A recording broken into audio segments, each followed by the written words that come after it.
Back to the GSMC Baseball Podcast, brought to you by the GSMC Sports Network. I'm your host, Sam Menzie, and we have a great show for you today. First topic we'll be covering is talking about the recent AL and NL games of yesterday, just recapping all the action in baseball of yesterday. Then we'll be talking about Jackson Holliday getting called up by the Baltimore Orioles and the impact it will have on the team and just my overall thoughts on it. And finally, we'll be talking about the Josiah Gray injury from the Washington Nationals. Now, before we do that, I'd like to ask you to please like and follow the show. We do get a number of questions from viewers, so to ensure that your question does get read on the air, please use the link gsmcpodcast.net. Really does help the show, and it really does mean a lot, so thank you so much for that. And let's get straight into the video. Stream, I should say. We're going to start our first segment here. It's going to be recapping the games yesterday. We're going to start off with the American League games, and I'm going to split them into American League and National League like I always do, because it would just be too long to read them all out in one segment. So, let's get straight into this. So, first game we'll be talking about today is going to be Royals-Astros. A really exciting game here.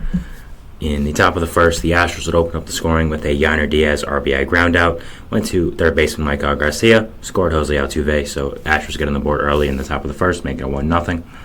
Yordan Alvarez would hit a RBI single to score Jeremy Pena to make it 2-0 in the top of the second. And Yordan Alvarez would hit a RBI double in the top of the fourth to score Mauricio Dubon. So Astros great offense coming in clutch early. No real surprises here. But the Royals start to fight back a little bit in the bottom of the fifth.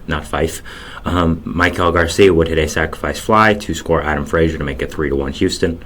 Then Bobby Witt Jr. would triple in the same inning to make it 3-2, and Vinny Pasquantino would reach on a fielding error by Alex Bregman, all in the bottom of the fifth for the Royals to tie it up just like that. I mean, it's showing already how much the Royals have already improved. I think that so far they've been playing great, and the new additions are helping a lot. And so we move now to the bottom of the 10th. Nothing would happen before then. Salvador Perez would hit a RBI single, scoring Garrett Hampson to have the Royals win on a walk-off 4-3. So a great game by the Royals to beat a great Astros team. I mean, the Royals have some real talent right now, and they've been doing really, really well, so props to them. For the pitching side, they had Cole Reagans going their ace. 5 innings pitched, 10 hits, 3 earned runs, 1 walk, 5 strikeouts. Really nice start by him. 10 hits is a lot, but only giving up 3 runs. I think it's good damage control. Yes, only went 5 innings and 10 hits, probably not great. But at the same time, you're facing a really great Astros lineup, and giving up only 3, I think, is all right. Obviously, you'd want Reagans to be better, but it's not a horrible start against an offense like the Astros. For the Astros, they had Christian Javier going. He went 5 1/3 innings, giving up 2 earned runs, 3 walks, and 4 strikeouts, 5 hits as well. Really strong start for him. 1.10 ERA in the season. Been really, really good so far. So, yeah, good for the Astros. Now, the Astros now are 4-8, which is not what anyone is expecting, I think. I mean, right now they're second to last in the American League West. Somehow the A's are third. I don't know how that's possible, but because the A's are third, I'm going to say we take everything with a grain of salt. But at the same time, I do think the Astros have some problems right now. I think their bullpen isn't giving them a lot of length. I think their starting pitching is just going down in a heap with all these injuries, now to Valdez. So the Astros definitely have some pitching problems, I think, right now. And when this might be your kind of final hurrah with the core we all know and love, with guys like Bregman potentially leaving and Framber Valdez being a free agent after this year, same with Kyle Tucker, I think they want to capitalize on every opportunity. So the fact they are 4-8 and their pitching has some problems, it's definitely going to be something to watch as the season goes on and see what does happen with this team. But great win by the Royals. I want to make sure that's said. Next game we'll be talking about is going to be Tigers-Pirates. Top of the first here, we have Spencer Torkelson hitting an RBI single to score Matt Vierling, making it 1-0 Tigers in the top of the first. Edward Olivares would answer back with his second home run of the year, tying up the game at 1. Bottom of the third, Brian Hayes with an RBI single to make it 2-1. Bottom of the sixth, Edward Olivares would hit his second home run of the game, his third of the season, make it 3-1 Pittsburgh. He's been a really strong bat since coming over there from Kansas City. Top of the ninth, on a really weird play, the Tigers would tie up the game 3-3 on a Gio Urshela line drive single, scoring Riley Green and Zach McKinstry. A throwing error by Michael A. Taylor would bring in one of the runs. So nice job by the Tigers to capitalize off that.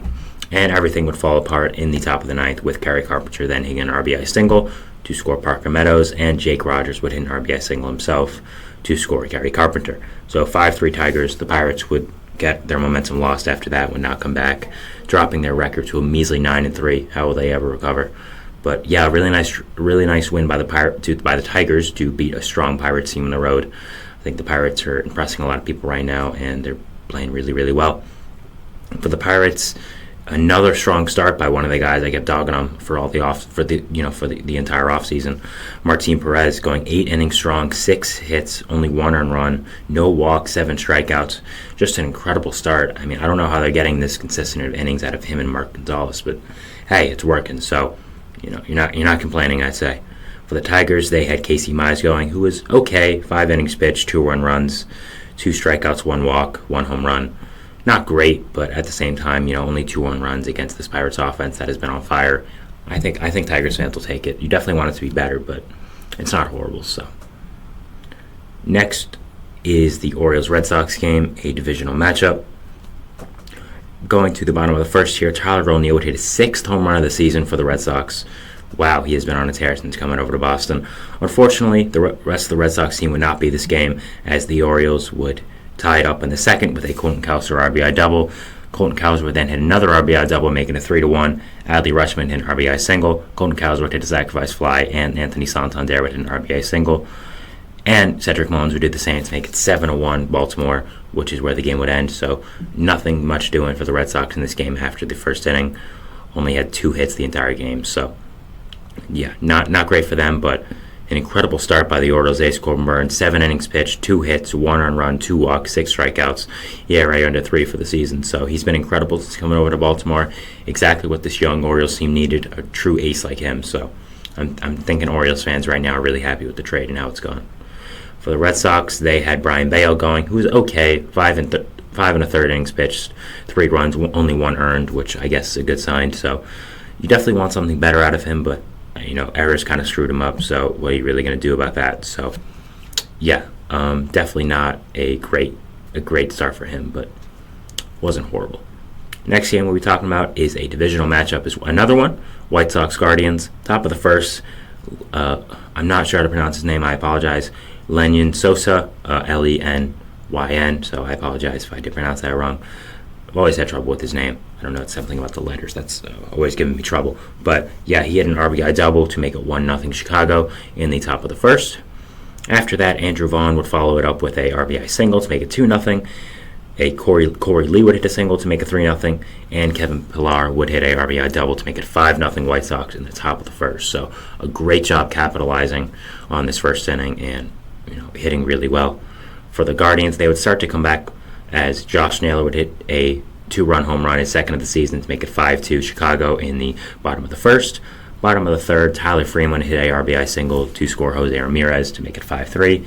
Stephen Kwan would hit a RBI single to make it 5-4, and Jose Ramirez would do the same to tie up the game at 5 in the bottom of the fourth. So Guardians didn't, they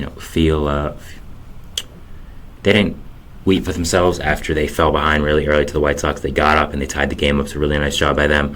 Unfortunately, it would not matter as Dominic Fletcher would hit an RBI double in the top of the 8th to make it 7-5 Chicago, and they would end up winning the game. But still a nice job by the Guardians to come back. Nice job by the White Sox to beat a red-hot Guardians team. For the White Sox, they did have Michael Soroka on the mound, who was not good. 3 2/3, 4 earned runs, 3 walks, 4 strikeouts. ERA is at 6 right now. I thought he would be a good pitcher for the White Sox. He has not been so far, so might have to take the L on that one, but he's definitely not been great. The Guardians, they had Logan Allen on the mound. He went 4 innings pitched, giving up 5 earned runs and 7 hits. Not a good start at all, especially against an offense like the White Sox. Not what you want to see, so definitely hoping he gets better as season does go on. After that, we are going to have the game of the Marlins and Yankees, a really exciting one here in the Bronx. Going to the bottom of the second now, Alex Verdugo would hit a solo home run, his second of the year. Really nice shot to make it 1-0 New York. Giancarlo Stanton would hit a RBI double to score Juan Soto in the bottom of the 5th to make it 2-0. And Juan Soto would hit a RBI single in the bottom of the 6th to make it 3-0. Man, he is so good.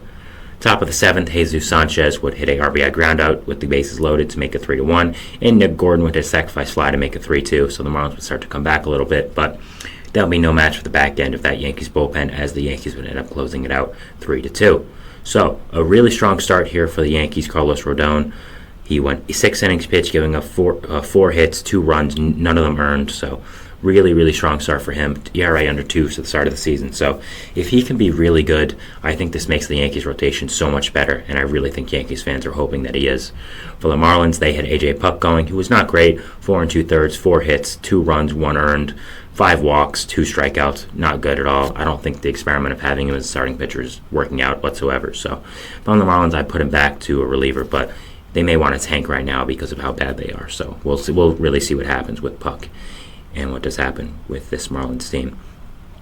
Next game we have is Mariners-Blue Jays. For the bottom of the third, we had the scoring opening up with a George Springer RBI single to score Dalton Varsho. Then Bo Bichette would hit a 2-run home run, his first of the season, in the bottom of the third as well to make it 3-0. So nice start by the Blue Jays offense. IKF would then hit a RBI double to score Kevin Biggio to make it 4-0 in the bottom of the fourth. Excuse me. And George Springer would hit an RBI single to score IKF to make it 5-0 Toronto in the bottom of the fourth as well. Mariners would attempt to come back a little bit with a Dominic Canzone solo home run, his third of the season, to make it 5-1. And Mitch Haniger back on the Mariners would hit a 2-run home run to make it 5-3. But they would not score after that, and the Blue Jays would end up winning the game 5-3. So a nice strong win by the Blue Jays there.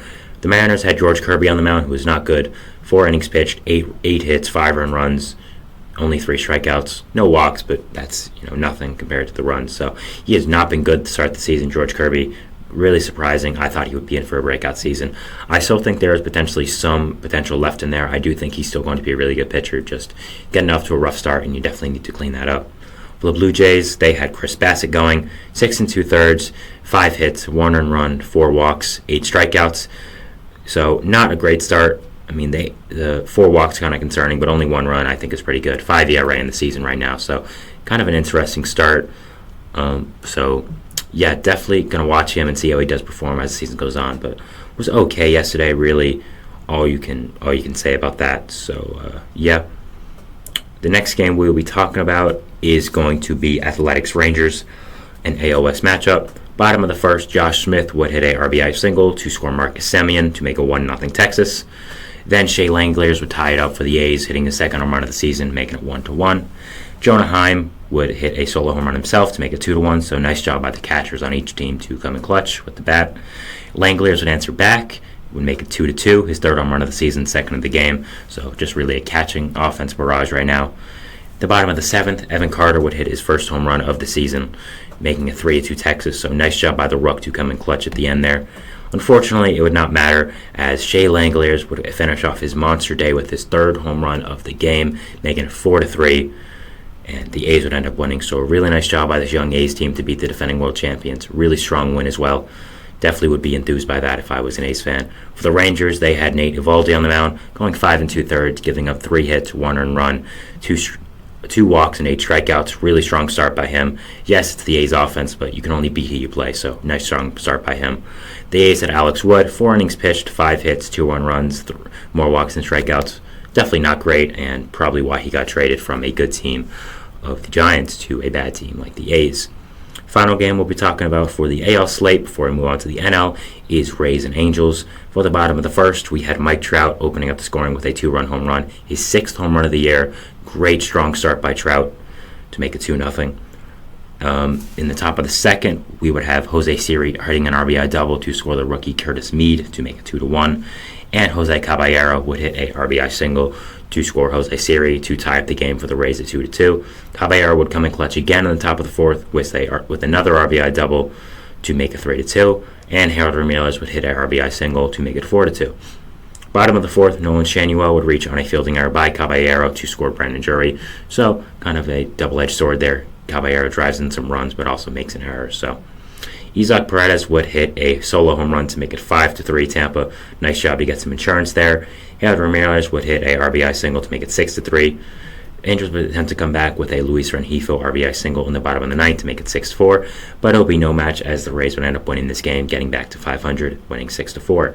For the Rays, they did have on the mound Aaron Savali, 5 innings pitched, 4 hits, 2 earned runs, 3 runs though, so one of them wasn't earned, 1 walk and 4 strikeouts. Nice strong start to the season by him.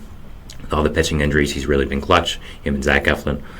For the Angels, they had Patrick Sandoval, 5 innings pitched, 6 hits, 4 earned runs, 3 walks, and 6 strikeouts. Not a great start by him and not really a great season so far, so definitely want to see him do better, and hopefully they do. So that was the end of the AL slate for yesterday. We'll be moving on to our second segment, which is talking about the NL slate. Kind of the same thing, just talking about the NL games. So, we'll see you after the break, and we'll talk about that then. So, thanks, and bye.